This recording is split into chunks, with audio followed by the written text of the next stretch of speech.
Hello guys, this is Bhushan Gaikwad. Again आप सभी का स्वागत है फिर एक बार इस नए वीडियो लेक्चर में। दोस्तों, ये हमारे इस पूरे लेसन का लास्ट वीडियो होने वाला है।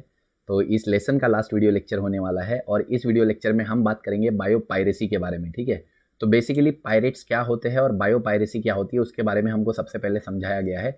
तो पायरेट्स इन जनरल टर्म हम बोलते हैं कि अगर हम जनरली देखें तो पायरेट्स वो लोग होते हैं जो दूसरे लोगों को मारते हैं और उनकी चीज़ें लूट लेते हैं, उनसे उनकी चीज़ें, उनकी धन दौलत जो भी है वो चुरा लेते हैं। ठीक है, और उनको मार देते हैं, उनको हम बोलते हैं पायरेट्स। ठीक है, लेकिन बायो पायरेसी में ऐसा नहीं होता। बायो पायरेसी में क्या होता है कि अगर कोई इंसान एक पर्टिकुलर इन्वेंशन कर रहा है तो उस इन्वेंशन को चुराया जाता है, उसका मिसयूज किया जाता है, दैट इज बायो पायरेसी। ठीक है, तो पायरेट्स हमने बोला जनरल टर्म होती है जहाँ पे जो लोगों को किल करते हैं। ठीक है, बेसिकली दूसरे लोगों को, ये जो पीपल्स होते हैं, ये पायरेट्स जो है दूसरे लोगों को क्या करते हैं, ये दूसरे लोगों को किल करते हैं। ठीक है, उसको उसके उनके जो भी चीज़ें होती है वो लूट लेते हैं। ठीक है, उनकी चीज़ें स्टील कर लेते हैं। ठीक है, लेकिन बायो पायरेट्स क्या होते हैं, बायो पायरेट्स या बायो पायरेसी क्या होती है? ठीक है, जो कि जो दूसरे लोगों के जो पेटेंट है, ठीक है, दूसरे लोगों के जो इन्वेंशंस है उनका मिसयूज करते हैं, उनको चुराते हैं, उसको बोलते हैं बायो पायरेसी।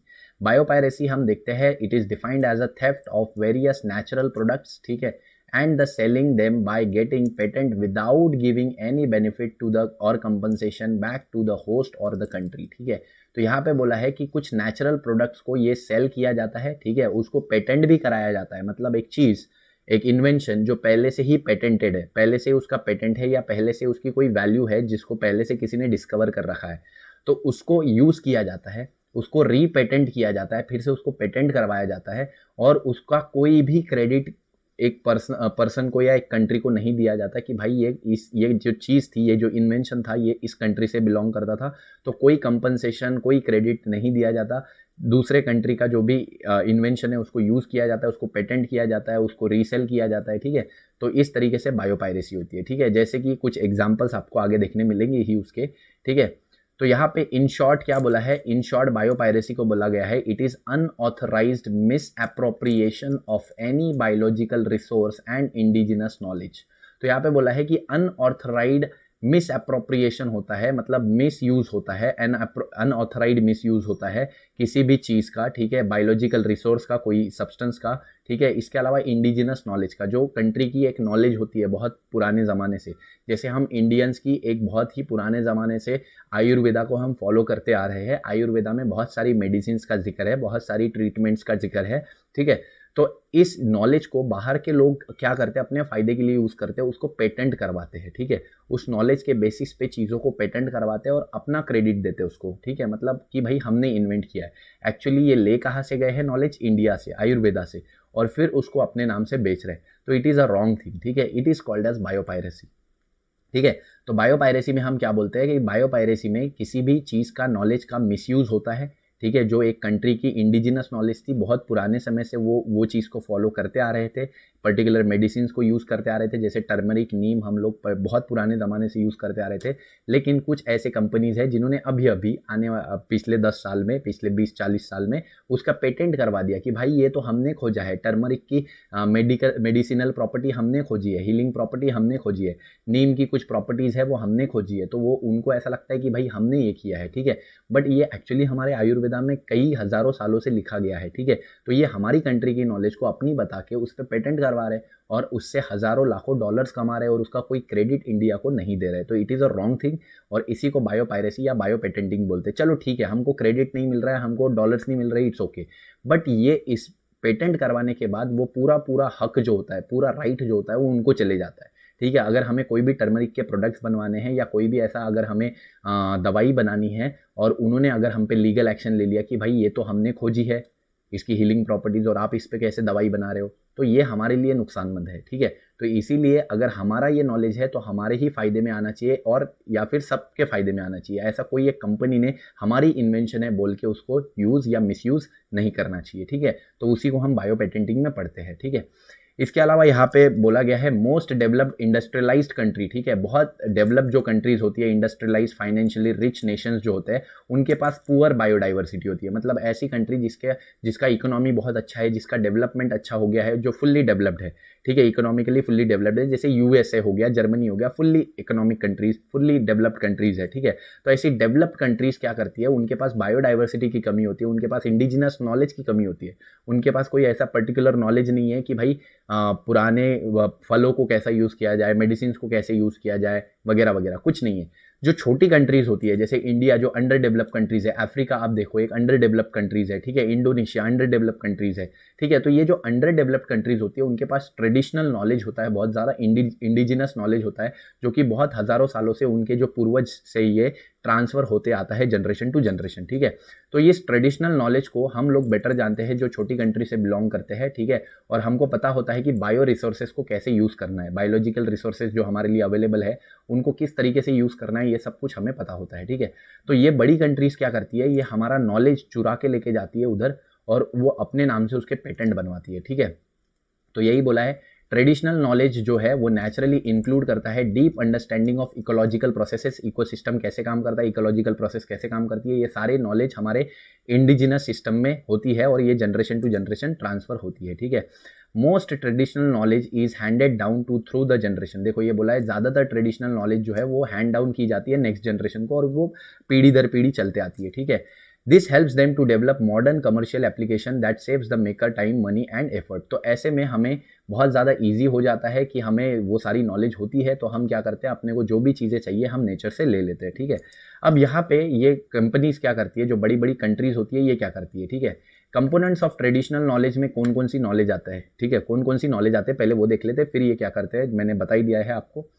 तो क्या क्या आता है यहाँ पे, फूड के प्रति नॉलेज आता है कि कौन कौन से फूड खाने लायक है, कौन से नहीं है, उसमें क्या क्या पोषक तत्व है, विटामिन है वगैरह वगैरह, ये सब हमारे इंडिजिनस नॉलेज में बताया गया है। क्या खाने से क्या ठीक होता है, क्या बीमारी ठीक होती है, ये सब कुछ बताया गया है। क्रॉप वेराइटीज़ के बारे में बताया कि कौन सी क्रॉप वेराइटी अच्छी ग्रो होती है, कौन सी कम ग्रो होती है, कौन सी का न्यूट्रिशनल क्वांटिटी ज़्यादा है वगैरह वगैरह, ये सब हमारे ट्रेडिशनल नॉलेज में है, ठीक है। इसके अलावा एग्रीकल्चरल फार्मिंग प्रैक्टिसेस, तो बहुत सारी एग्रीकल्चर की जो फार्मिंग प्रैक्टिस होती है कि आपको ये टेक्निक यूज़ करनी चाहिए फार्मिंग में, ये प्रोसेस यूज़ करनी चाहिए, तो वो सब कुछ भी हमारे ट्रेडिशनल नॉलेज में इंक्लूडेड होता है, ठीक है, बहुत सारे कंट्रीज़ के, ठीक है।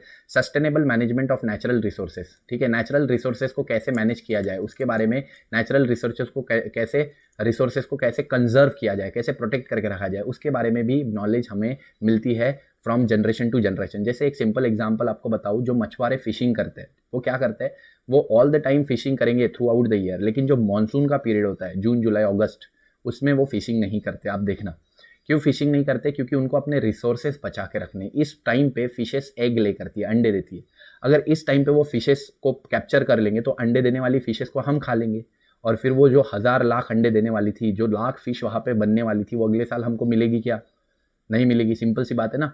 तो हम क्या कर रहे हैं, आने वाले टाइम की फिश को अभी खा रहे हैं, तो ये गलत है। इसीलिए जो मछुआरे हैं ट्रेडिशनली, जो फिशरमैन्स होते हैं, उनको पता होता है कि जून जुलाई अगस्त मानसून पीरियड जो ब्रीडिंग पीरियड होता है, उस पीरियड में फिशिंग वो नहीं करते, ठीक है। उस पीरियड में वो फिशिंग इसीलिए नहीं करते क्योंकि आने वाले पूरे एक साल में फिर उनको फिशिंग करने मिले, ठीक है। तो वो कंजर्व कर रहे हैं अपने बायोडाइवर्सिटी को, अपने नेचर को वो कंजर्व करते हुए चल रहे हैं कि उनको सस्टेनेबल डेवलपमेंट और सस्टेनेबल ग्रोथ हो सके, ठीक है, आने वाले टाइम में उसको एज इट इज़ वो यूज़ कर सके, ठीक है।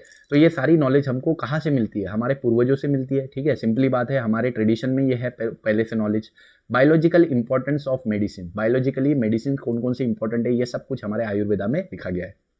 तो ऐसे बहुत सारी कंट्रीज़ है, आप जाओ अफ्रीका में आपको बहुत सारे ऐसे आदिवासी मिलेंगे जिनको बहुत सारे वहाँ के प्लांट्स के बारे में पता है, बहुत सारे एनिमल्स के बारे में पता है, किस तरीके से चीज़ों को यूज़ करना है, फ़ायदे में लेना है, वो सब कुछ पता है, ठीक है। बहुत सारे इंडोनेशियन पीपल्स को पता है, बहुत सारे हम इंडियंस को पता है, बहुत सारे आप जाओ और अदर कंट्रीज़ में कोई छोटे मोटे आइलैंड्स पे जाओ तो वहाँ के भी जो आदिवासी या लोग होते हैं उनको भी बहुत सारी जानकारी होती है, ठीक है।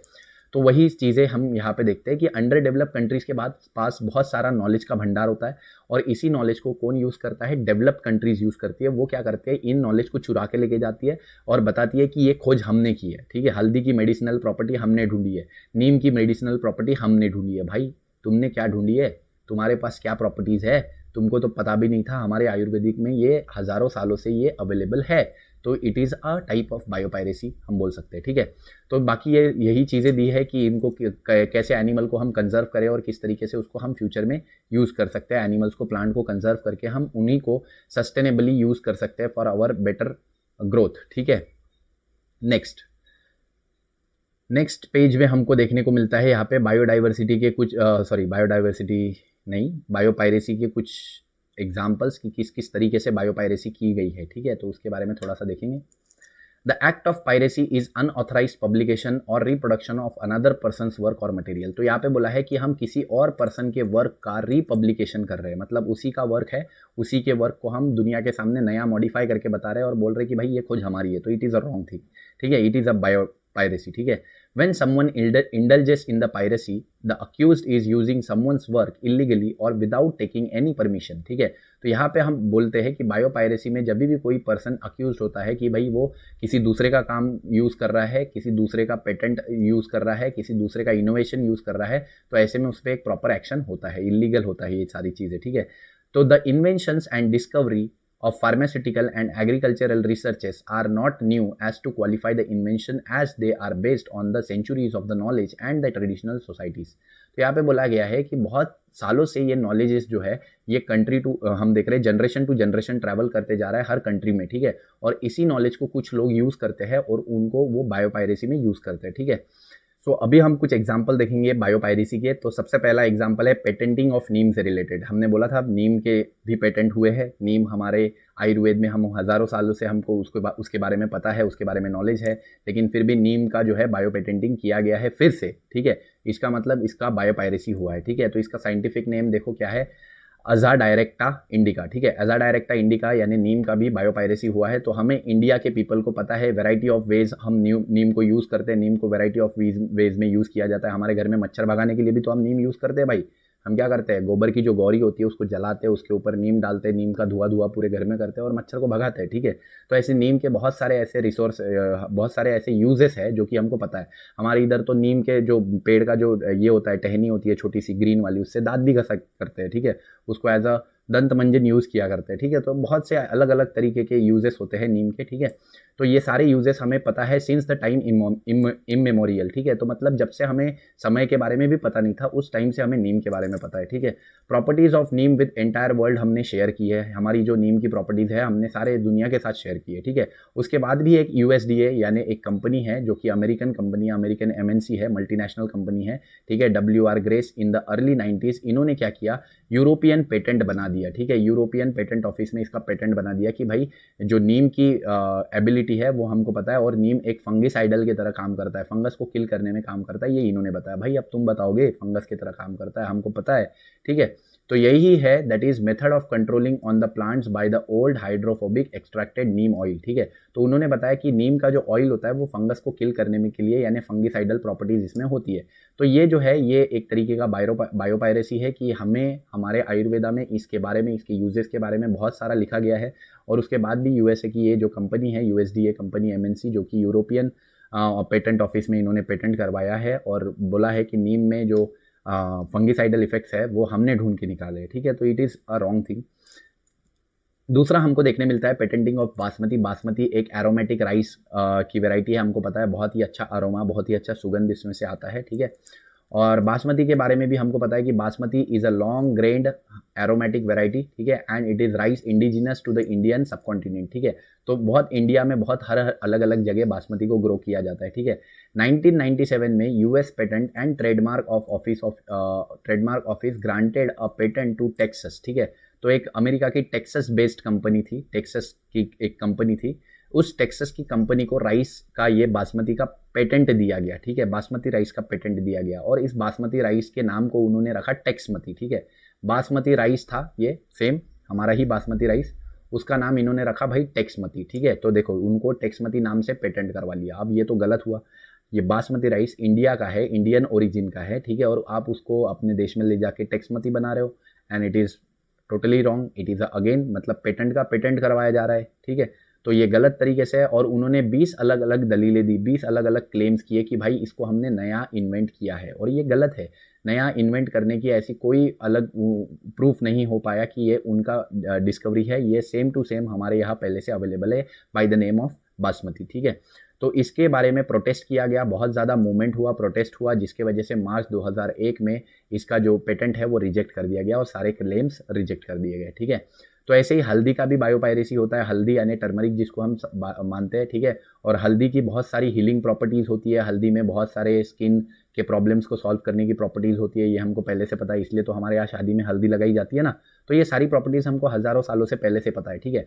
अब देखो 2 अमेरिकन रिसर्चर्स जो है, जो इंडियन ओरिजिन के हैं, ठीक है, इंडियन ओरिजिन के 2 अमेरिकन रिसर्चर है, मतलब जो अमेरिका मिसिसिपी में अपनी रिसर्च कर रहे थे वो इंडियन ओरिजिन के हैं, मतलब उनका जो मम्मी पापा वगैरह है वो इंडियन ओरिजिन के हैं, ठीक है।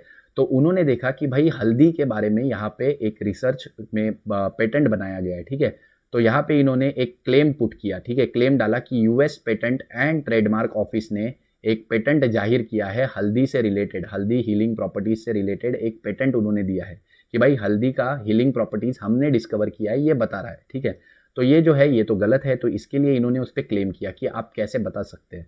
हल्दी के बारे में हमारे आयुर्वेदा में हजारों सालों से लिखा गया है, हल्दी की प्रॉपर्टीज के बारे में हमारे नॉलेज हमारे आयुर्वेदा में हजारों सालों से लिखा गया है। तो आप कैसे ये क्लेम कर सकते हैं कि हीलिंग प्रॉपर्टीज आपने डिस्कवर की है? It is a wrong thing. हमने तो हजारों सालों से हम दुनिया को बता रहे हैं कि हल्दी में हीलिंग प्रॉपर्टीज है, और आप अभी पेटेंट बना के अपने नाम से बताओगे तो it is a wrong thing, ठीक है। तो यही है कि बायोपायरेसी का ये एग्जाम्पल हमको देखने को मिलता है, ठीक है।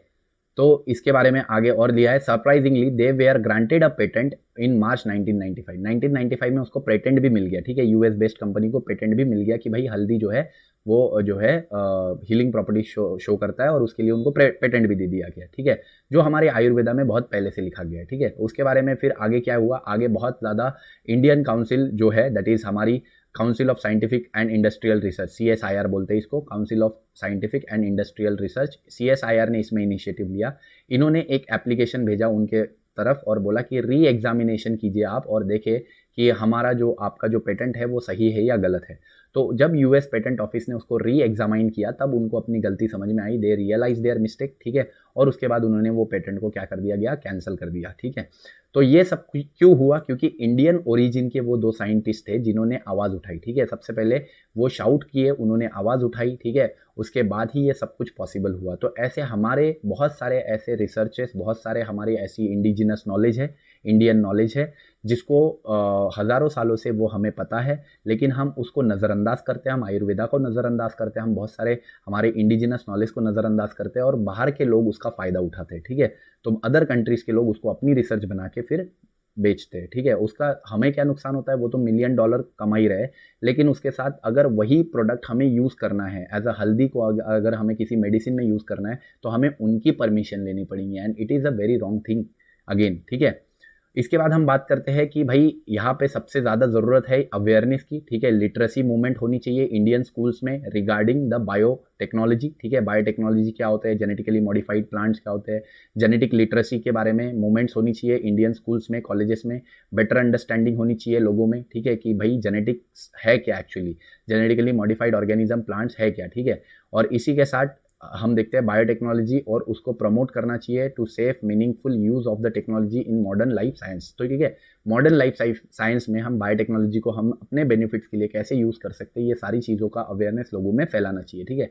तो इस तरीके से यहाँ पे हमारा ये लेसन जो है वो खत्म हो जाता है, ठीक है। बायोपायरेसी में हमने देखा कि किसी दूसरे की रिसर्च को, किसी दूसरे के इंडिजिनस नॉलेज को, किसी अदर कंट्रीज की नॉलेज को अपनी बना के बेचना, अपनी बना के पेटेंट करवाना, it is a example of biopiracy, ठीक है। तो ऐसे बहुत सारे एग्जाम्पल हमारे पास में हमने देखे, नीम का हमने एग्जाम्पल देखा, बासमती का एग्जाम्पल देखा, हल्दी का एग्जाम्पल देखा, ठीक है।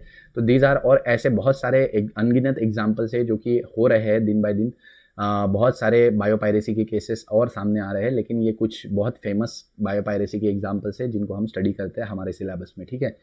तो इस तरीके से ये वीडियो लेक्चर यहीं पे खत्म हो जाता है दोस्तों। आई होप ये वीडियो लेक्चर आपको पसंद आया होगा। अगर पसंद आया तो वीडियो को लाइक ज़रूर कीजिएगा, दोस्तों के साथ शेयर कीजिएगा, चैनल पे नए होंगे तो सब्सक्राइब कीजिएगा। ऐसे हमारे वीडियोज़ के साथ बने रहिए, सपोर्ट करते रहिए, ज़िंदगी के मज़े लेते रहिए। तब तक के लिए थैंक यू वेरी मच।